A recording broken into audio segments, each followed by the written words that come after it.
The Amazon rainforest covers an area the size of Australia. It is host to half of all species of life on Earth, many of them lethal. It is no place to be lost alone.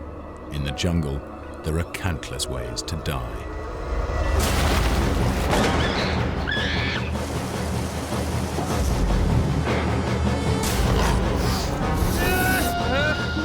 This is a true story of a fatal decision that betrayed a friendship and turned the adventure of a lifetime into a deadly struggle for survival.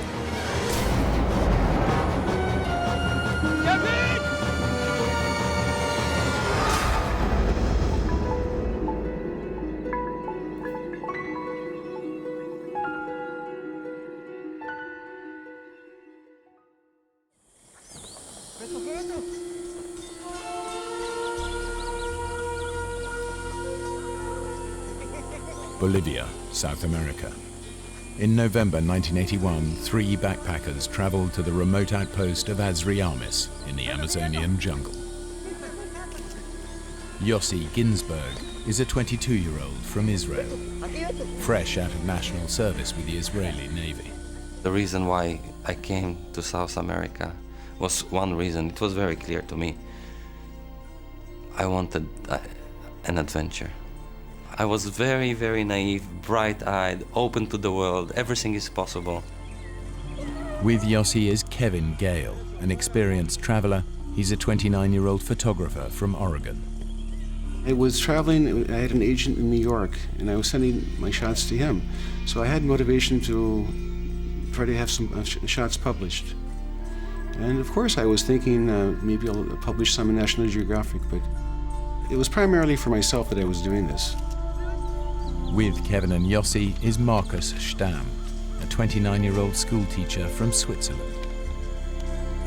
Marcos and I had been great friends. We'd been traveling off and on together for 8 months. He was going through a crisis. A relationship had just broken up and he was falling apart. And he just wanted to escape. The 3 friends have spent months backpacking around South America. But now, a charismatic Austrian, Karl Ruprechter, has drawn them to Asriamis with the promise of a real adventure. He will take them into the uncharted rainforest to meet a lost tribe of Indians, never before seen by Western eyes. Oh, lousy map. No detail, the whole of Bolivia on one map. Look, I marked the field. See that? That's where we are now. We cross the Tuichi River. We cut the trail for 4 days, and we end up at the village. And then you see the real Indians. There was an X with a pen. Carl said, the Indians are there. We had no reason not to believe him. He told us that he was a geologist, that he had been in South America for 15 years, that he'd been in the jungle numerous times. He was an expert in the jungle. So I had no reason to doubt his word. Listen, it's gonna be tough, but we'll go in together and we'll come out together. Agreed? Yeah. Okay. Good. Let's do it.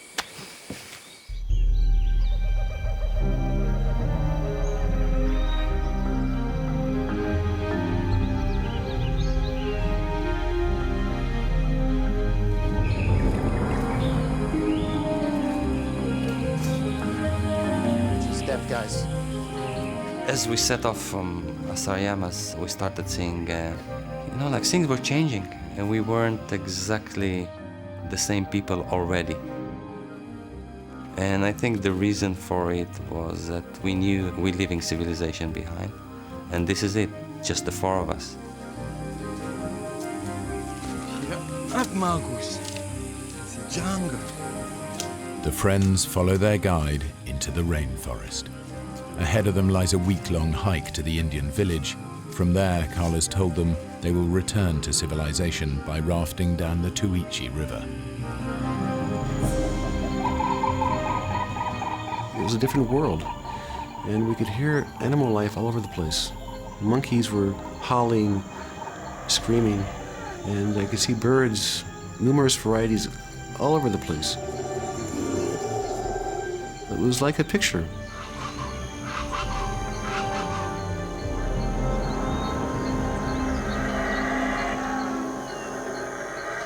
We don't have food because Carl sensibly is saying we wouldn't carry, like tins and stuff. There's lots of game, so we'll hunt. That's what you do in the jungle. All we have is rice, beans, and salt. That's all. The rest comes from the jungle. But what we kill is not so pleasant.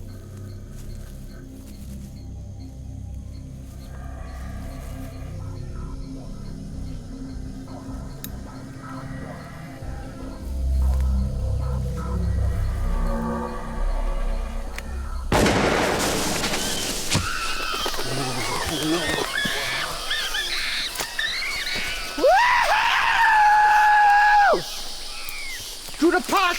To the pot! It's gruesome. And Carl waves it in the end and screaming, and you see the wilderness in his eyes. He's at his element. He loves it. You've killed it. You've murdered it. You can't do that. What? There's no law here. This is Bolivia. You take care of him. We're gonna eat well tonight, Kevin. Hey, Marcus, pick up my gun. Marcus wouldn't bring himself to eat. We're killing to eat. Marcus thinks, can we save that monkey? It didn't make any sense, because we were in the jungle, we were in this environment, and those things happen. And he was just oversensitive about everything. You know, Carl is not so tough. What would you know about it, Yosi? You were never in nature like this before? Well, I was in the military. Yeah, that was the Navy. This is the jungle. Where's this damn village? Oh, this is bad, my friend. You gotta be careful with this. You see the saws? They will all open up together in the end, then you've got no skin left. And your feet are kaput. Guys, I'm sorry. He said it's tremendous pain. We didn't believe him, because it was part of it. Okay, now he's complaining. He's always complaining. He's always finding a reason to complain. Marcus should rest. One of you could go now with me to make contact with the village and then come back for Marcus. The village. You said 3 or 4 days max to get there. It's been more than a week now. Marcus could be here for days. Hey, you don't believe me? You think I don't know where it is, huh? Nobody's leaving anybody behind. So, what do we do, huh? It wasn't fair to Marcos to continue. I wanted to continue. If Marcos hadn't been there, I would have continued. There's no question about that. We should go back down to the river. We should build a raft now. Marcus can take it easy on the raft. What do you know about the river? I know the river is back that way. Screw it. It's your choice.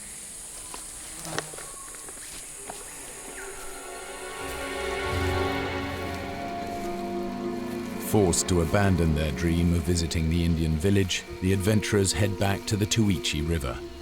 Now they will raft out of the jungle. My dream had been shattered, and I was very upset. And I knew I wouldn't have another chance. So I was in a pretty foul mood. I was very upset because my dream, to make contact with the Indians, that dream was gone. And, it was mainly because of Marcus. But ahead of them lies nearly 100 miles of river before the nearest settlement and the airstrip home. Immediately, we knew it's a mistake. Left! Left! Go left! What left? Easy, Carl. Good line. We're on the Carl line. We're right on course. Go deep! In the rainforest, Carl was the authority, and rightly so. But not anymore, because on the river, Kevin saw immediately that Carl is no authority. It was ridiculous, because Carl didn't know how to swim. It was very obvious to me that Carl didn't know what he was doing in the raft. And I let him know. I told him that he was doing everything backwards. Listen to me, we do okay. Carl, nobody's gonna drown. I think we are okay. Maybe it's my imagination. So now there was like fighting on the raft. They were fighting because Carl said, you know, we have to pull to the left. And Kevin said, nonsense, you have to go to the other side. Come on, pull you! Whoa. Carl would scream and curse. Don't listen to me. Look what happens, huh? What'd I tell you? Crazy on a river like that, you know, like no cooperation, no friendship. It was hell.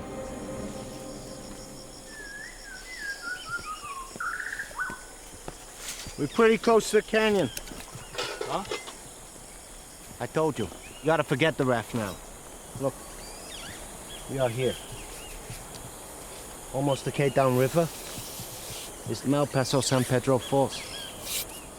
He called us and he said, down from here. It's a canyon, and there's no way, if you're going in, you're dying. There's no way out of it. So 2 days on the river and you had enough, huh? You don't believe me. We gotta walk now. You understand me, Kevin? Look, we walk around the canyon. We stay close to the river. A few K further on, there's a small mining village, Playa. Playa is halfway to San Jose. We get to San Jose, you're as good as home. Carl said, if you want to live, let's walk. We wanted out. You know, this was a misadventure. It wasn't fun for me either. And Kevin was the only one that was not happy at all. I wanted to continue. You know, the worst comes to worst, we'll bounce off the rocks and continue. And we'll just continue with our plan. We'll stop before the San Pedro Falls, hike around the falls with our equipment, build a new raft, and then we continue. We can't let Carl take the river away from us, Yosi.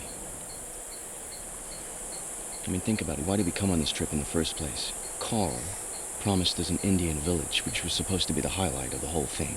We never saw it. Was it ever there? All we have left now is rafting on the river, and how long have we had on it? Less than 2 whole days. And no way is Marcus coming. He'll drag us down. We could do it. We could go it alone.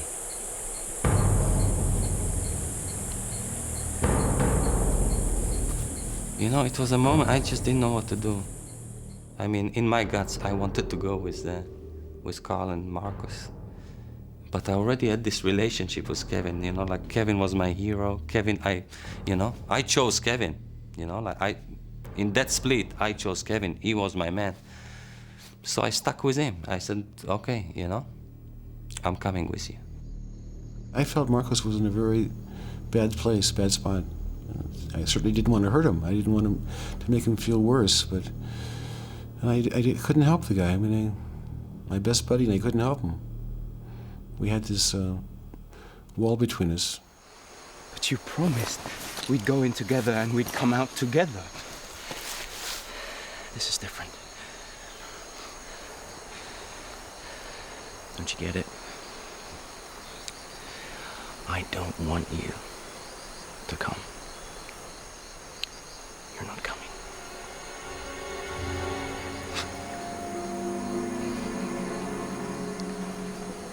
So this is it? Yeah, I guess it is.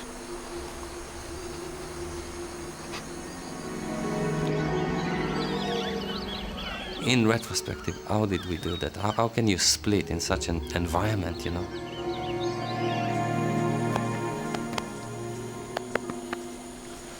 I know you'll be all right.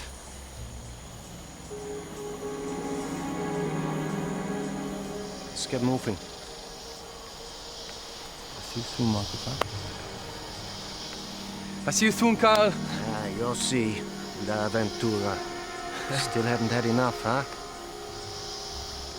You're full of it, Kevin. You're gonna be fish food, the pair of you.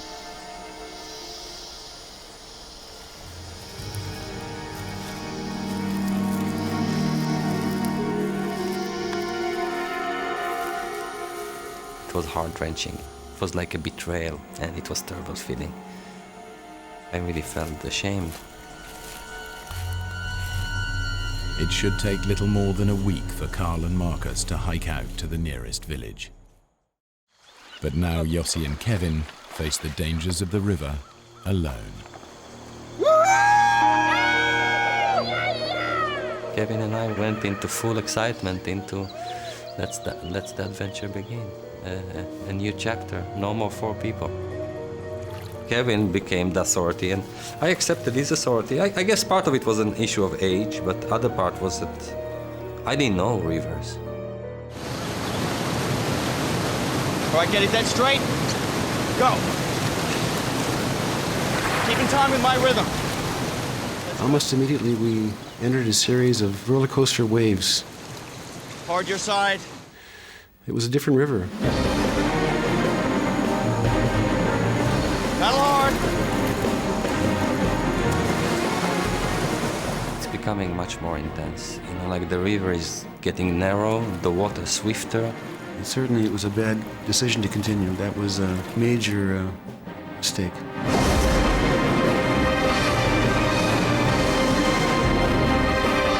We're just shooting straight into white water. Both of us were lying on the raft. That was the only thing we could do. Suddenly, it was clear to me that nothing that can prevent us from colliding with this huge rock that was approaching.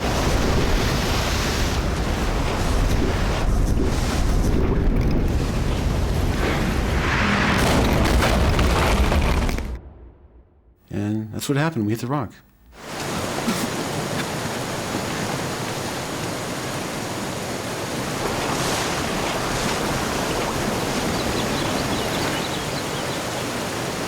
All right, Yosi. I want you to listen to me now, okay? We can't stay here.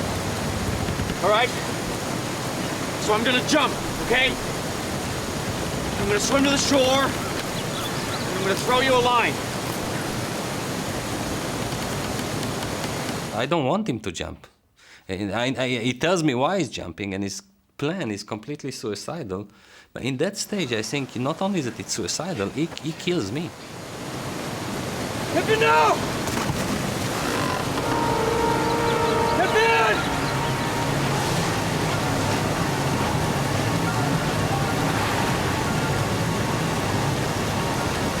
Hip it!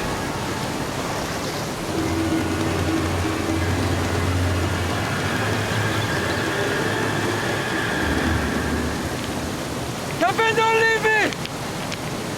All right, Yosi, throw me the shoes and the machete! I saw the raft teetering back and forth on the rock. And then at the same time, the raft moves, and I hear that terrible screech. The mass of water just...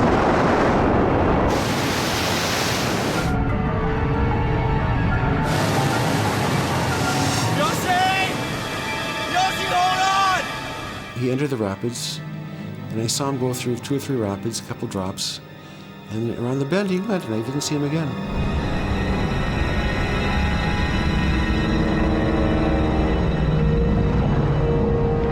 It's like huge pressure on my chest, and I can feel that, you know, like the power of the river. I'm shooting at such a high speed and deep under the waters. It's like the pressure surmounts. I cannot breathe. I feel this is it. I'm exploding. I'm dying.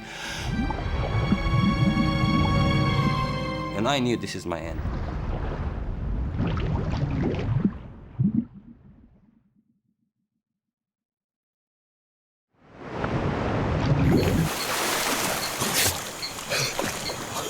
After a long time in the river, I was spat again into the surface. And that terrible canyons behind me. How did I pass it? I just don't know. I just have no understanding of it, but I was on the other side. By a miracle, Yosi has survived. But now, as night falls, he is separated from Kevin by more than 2 miles of river and impassable canyon.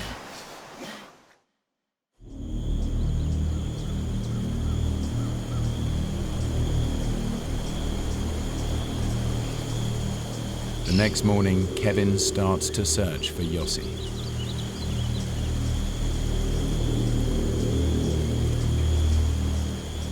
I decided to go downriver and look for Yosi. Yosi! I was responsible for him being there, and I didn't know if he was alive, if he drowned, or if he was hurt. As Kevin works his way downriver, Yosi struggles back up the canyon towards him. walking up the right bank!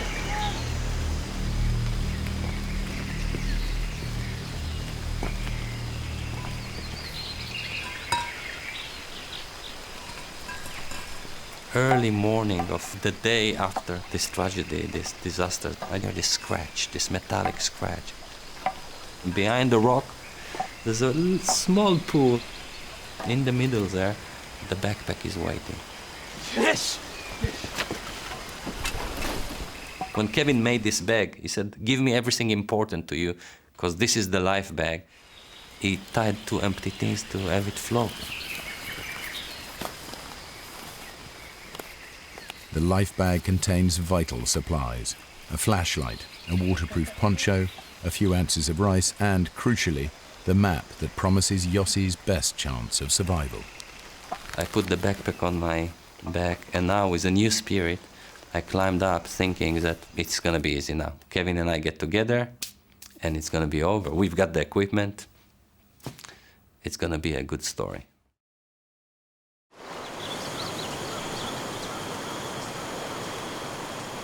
After another day of searching, Kevin is less than a mile away from Yosi when he comes up against the canyon walls. He has no choice but to turn away from the river and climb up into the jungle. I knew that the San Pedro Falls was before me, and I wasn't about to swim through that. So I decided to leave the water and hike into the jungle.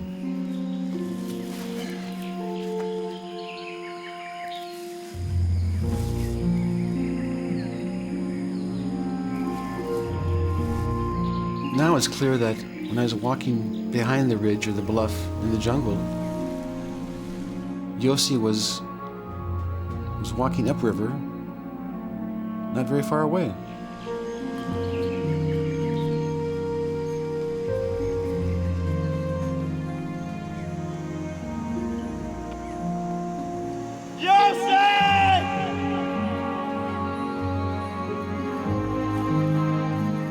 The friends continue to look for each other for days, surviving on little food and almost no sleep.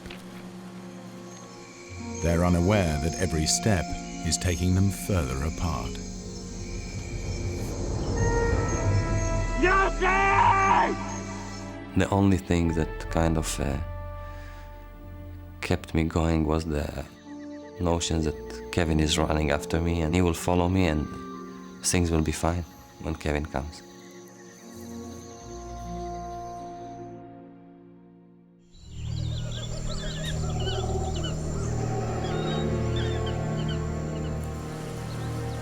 Kevin has finally worked his way back to the river, but he is now miles downstream from the canyon and Yosi. After 5 days alone with no food or equipment to help him survive, he is exhausted and starving. By this point, I realized my chances were very minimal. I mean, I thought I was going to die. So I had one shot. That was to make it to San Jose. Kevin's only hope is that the current will carry him down to San Jose. I was no longer thinking about Yosi. I was thinking about my life. I didn't have anything left. So now I was trying to save my life. And that's what I did.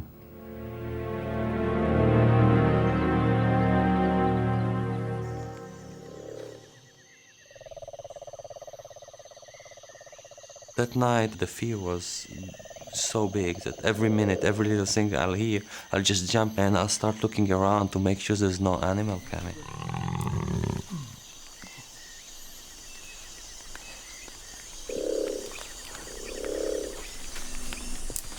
I just clearly heard some branch breaking. Something is moving. I knew I'm not imagining that something is moving near me. I look with the flashlight around, but the moment I put the beam on, I see the face of a jaguar.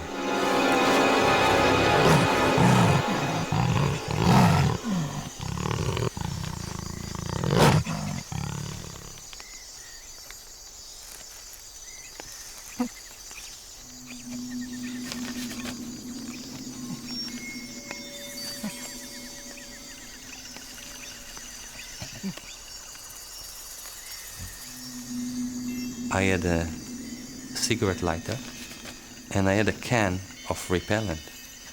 And I remember that I saw that in a movie that you can actually set the repellent on fire.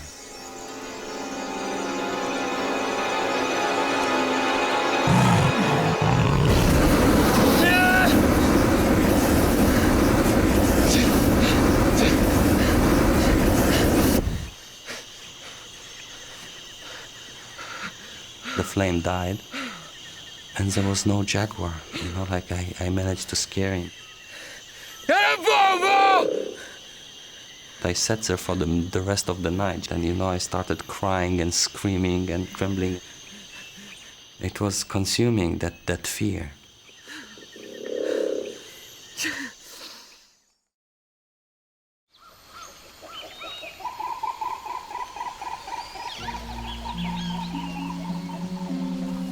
I just realized, I knew it, Kevin. Something happened to Kevin. Something happened to Kevin, and he probably died. I took the map out and I started studying it. Suddenly, I remember Carl told us about some camp, the gold mining camp, about 4 days away, upriver. Playa. So now I had like an idea. I have to walk, and looking at the map, it was very hard to work it out, but I thought within 2, 3, 4 days maximum I'm making it to the camp. And once I made it to the camp, I'll have a trail to follow, and I'll make it out.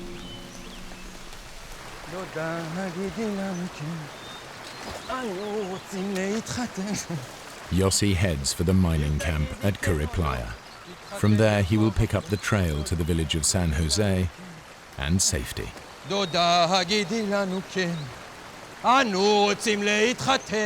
And here I am singing out loud, my chest open, enjoying the scenery and fully trusting I'm gonna make it.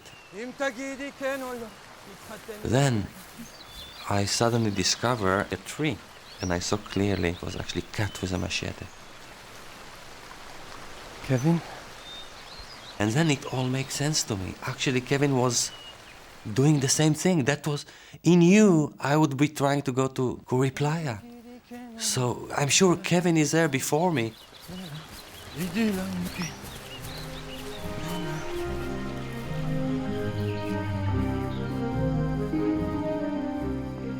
I kept on walking along that trail, and it started being a bit strange because the marks weren't as clear as before.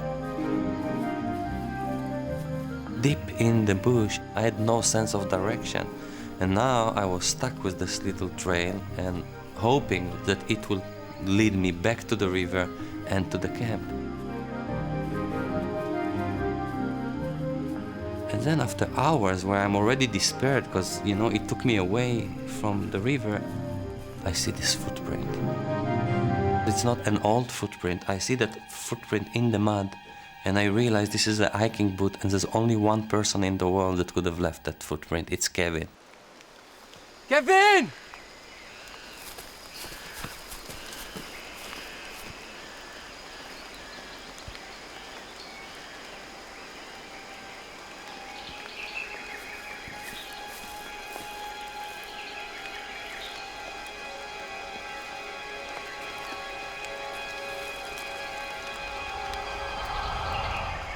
This footprints wasn't Kevin's, it was mine. In all these hours, half a day that I walked, I actually walked in a circle. This trail didn't lead me anywhere.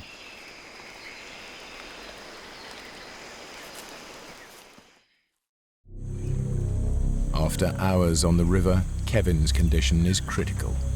He's barely conscious and has no idea if he has passed San Jose or not.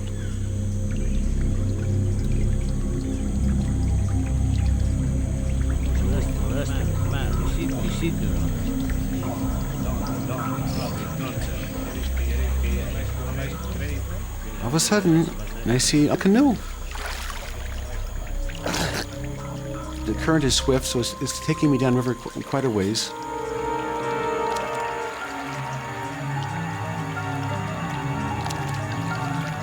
And then finally, they turned their heads and they began waving their arms. like this, like downriver, downriver. So I let go of the branch I'd been holding on to, and I began swimming towards the shore. When they approached me, they asked two questions. They asked me if I was lost, then they asked me if I was hungry. It was kind of funny. They told me that they went hunting in this area twice a year. I mean, it's literally 1 in a million. It was just pure luck. I had been saved, but I didn't know if Yosi was alive. But I just had this feeling that Yosi wouldn't give up.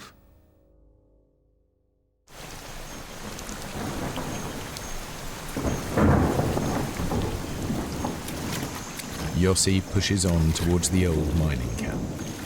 With the rice gone, he's surviving on little more than scraps of fruit scavenged from the jungle floor.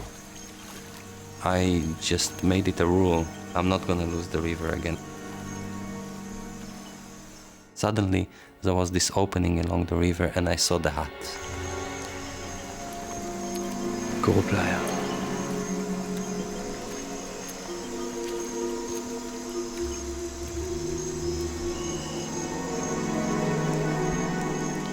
Kevin!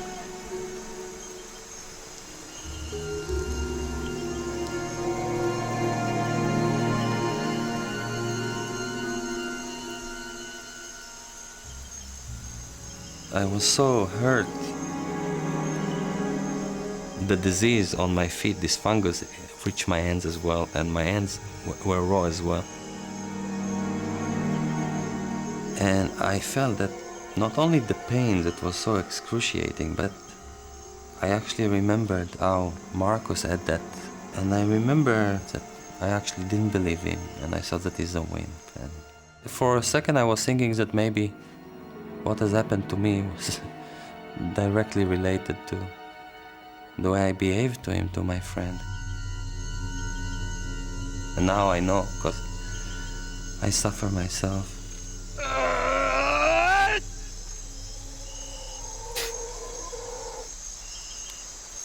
Yosi has no choice but to press on and hope he can make it to San Jose.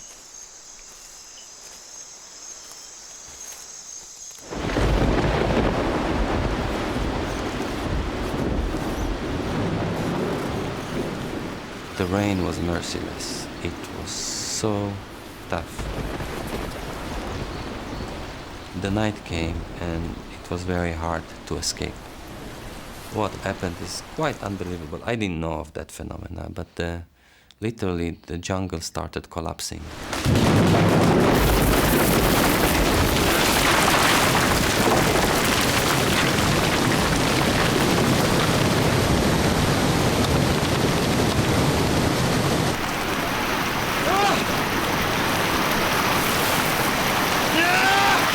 It took me seconds to understand, but by the time I understood, it was too late. It was a flood, and the river rose. No, no, no! No!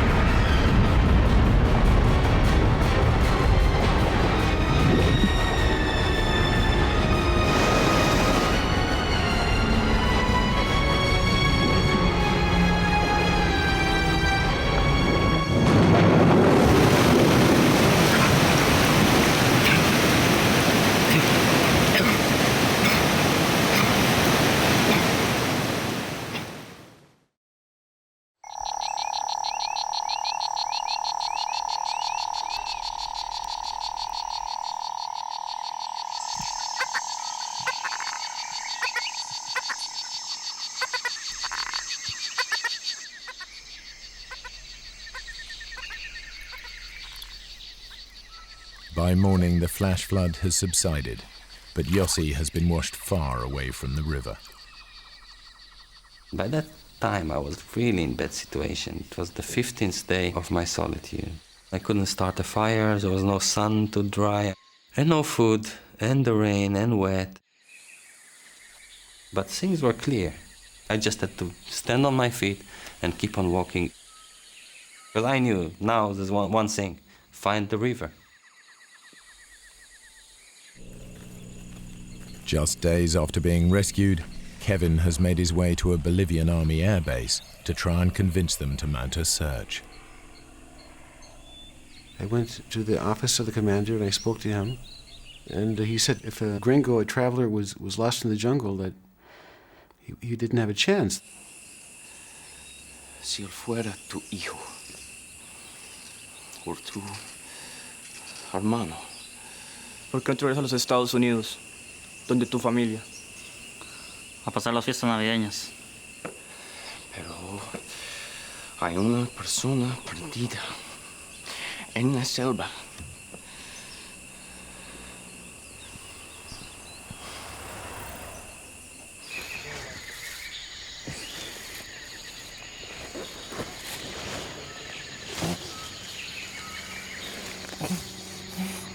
I hear that noise, and I listen to that noise because it's so foreign, and I start realizing it's an airplane.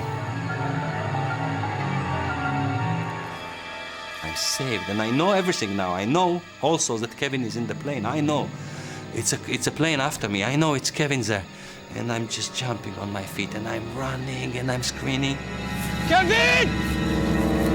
Kevin! Kevin! What do you say?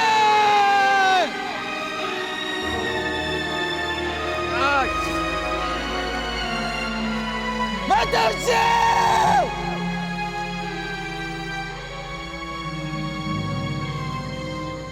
You know, as soon as I realized this airplane was just oblivious to me, I just collapsed.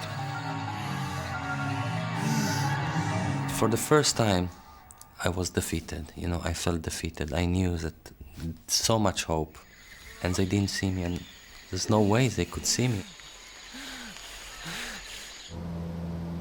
Flying just a few hundred feet above in a Bolivian army spotter plane, Kevin shares Yosi's sense of defeat. I realized we couldn't see much. And I asked him to fly lower, and he wouldn't. He said it was too dangerous. And on top of that, we were flying in a straight line. He wasn't following the contour of the river. It didn't have a chance to find Yosi this way.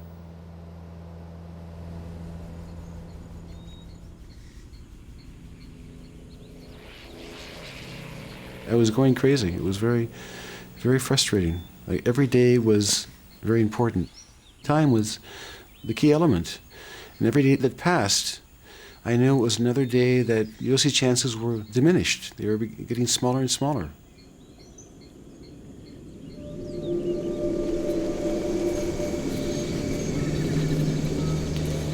Yosi has now spent 17 days alone in the jungle.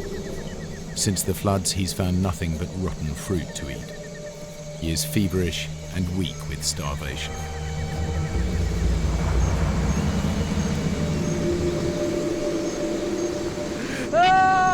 I was famined, I was diseased, I was injured and weak.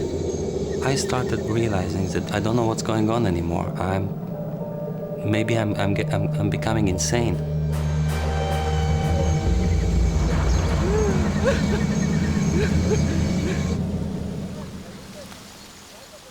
I thought that Yosi wouldn't give up, so I began thinking about the next steps.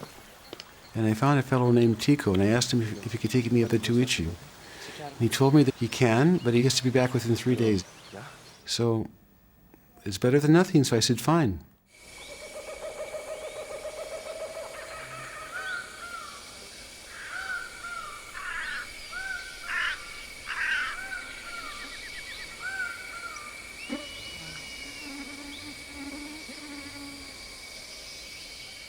Something bit me. It was a strong bite, and I can feel it's like a termite, an ant, and then another bite, and then another bite, and then I attracted a nest of termites.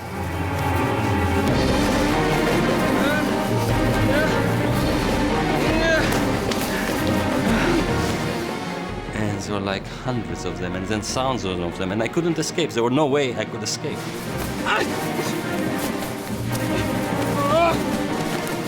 But the worst horror was the ray of light hitting a red carpet, you know, like everything around me. 5-6 meters around me, everywhere. It was all red and moving.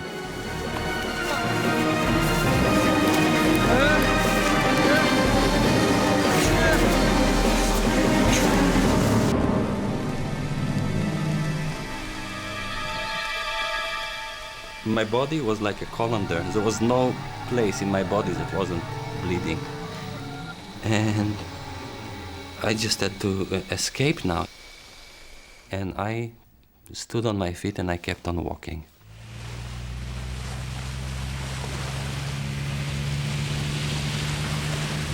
I told him that I want to go as high as possible, up the river as much as possible.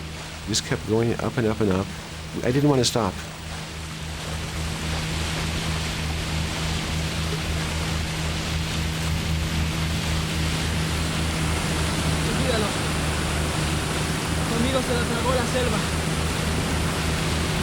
The jungle is just the jungle.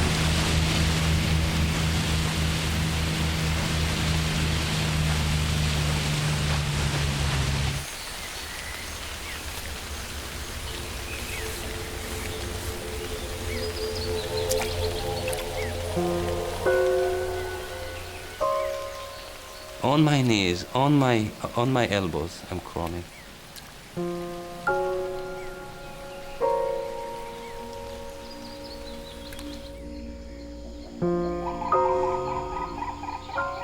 Suddenly I started seeing a few things that I recognized, and it was actually Kuri Playa. I went all the way back to that deserted mining camp, but the mining camp wasn't there anymore. The flood took everything.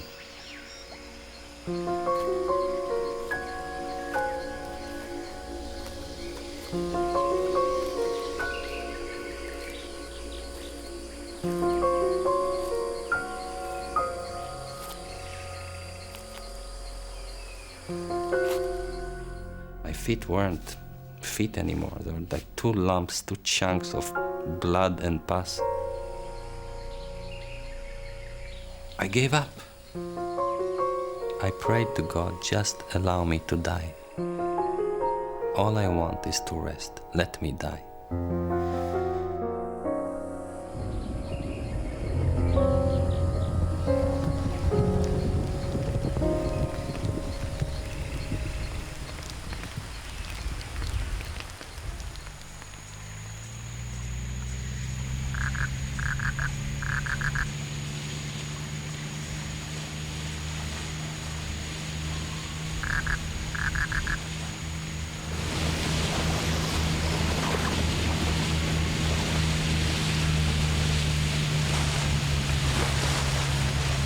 No podemos seguir. Mira, el río está creciendo de nuevo. Hay rápidos arriba. Siento. No podemos seguir.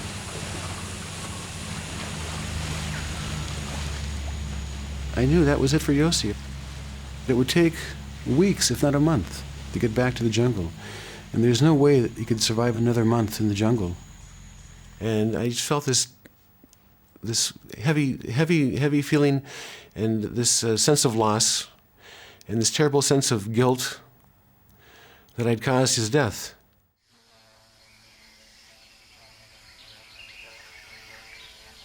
I clearly heard a buzz, like a bee or a wasp, and it's like coming closer, and I can start hearing it circulating my head. So, you know, I'm already in like the zone of like delirium. I'm just trying to get rid of that wasp, because it's so strong, that noise. In a certain point, I think maybe it's trapped inside the mosquito nets. And I raise my head and I just try to get rid of that wasp, and the buzz is in my ears. And as I raise my head, and I don't see the wasp, but when I turn my head, right there on the beach, I see shades and people.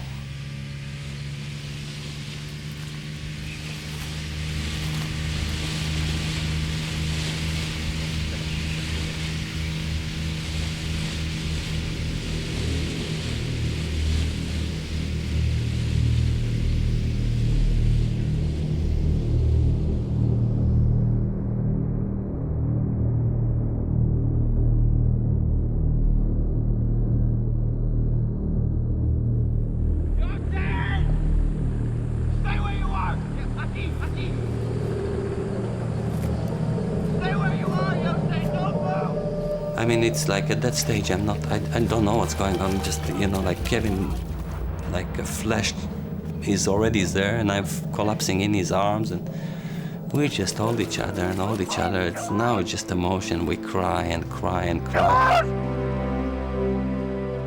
I couldn't believe it that we'd found him. If he would have been upstream, just 100 yards away, he wouldn't have heard us. We wouldn't have seen him. I mean, it's literally 1 in a million.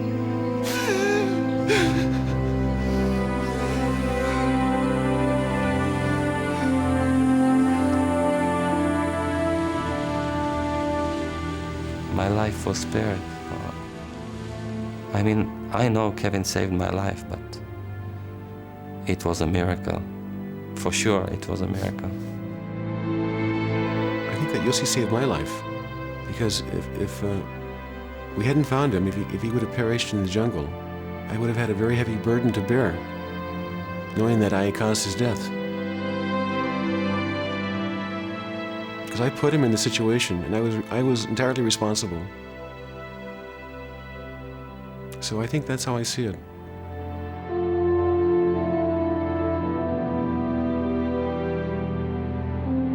Yosi and Kevin were safe, but they had yet to find out what had happened to Marcus and Carl, who they'd left to walk out of the jungle 20 days before. It was a shock to us to discover that there was no trace of Marcus or Carl. Of course, when I realized that Marcus was lost in the jungle, it was a very heavy feeling. Kevin went back into the rainforest immediately to search for them, and he couldn't find anything, any sign, any track. It just evaporated. The Bolivian army also mounted a search and discovered that the Indian village that Carl had marked on the map did not exist. They told me that Carl had a history of taking people into the jungle and leaving them. It happened more than once. They were very, very familiar with Carl, and they said he's a troublemaker, and he found refuge here in Bolivia. And I was shocked. Over the following years, both Kevin and Yosi mounted searches for Marcus, but no sign of him was ever found. I don't feel guilt about not taking Marcus with us. Then and even now, I feel that it was the right decision not to allow him to come. But I always thought then, and I probably do occasionally now, that if I would have gone back with Carl and Marcos, if we would have gone back together, that it would have ended differently. It was a life and death issue, and we decided for him that he should go out. Yeah, we did think, both Kevin and I, we were thinking that what we are doing is more dangerous, if this is an excuse. We were thinking that. Still, we made that decision for him, and he never came back. Kevin Gale is now a fitness instructor and photographer living in Israel. He is married to Orna, an Israeli he met while searching for Marcus and Carl. Yosi Ginsberg is now a writer and a motivational speaker, and has done much to preserve the Amazonian jungle. He lives in New South Wales, Australia,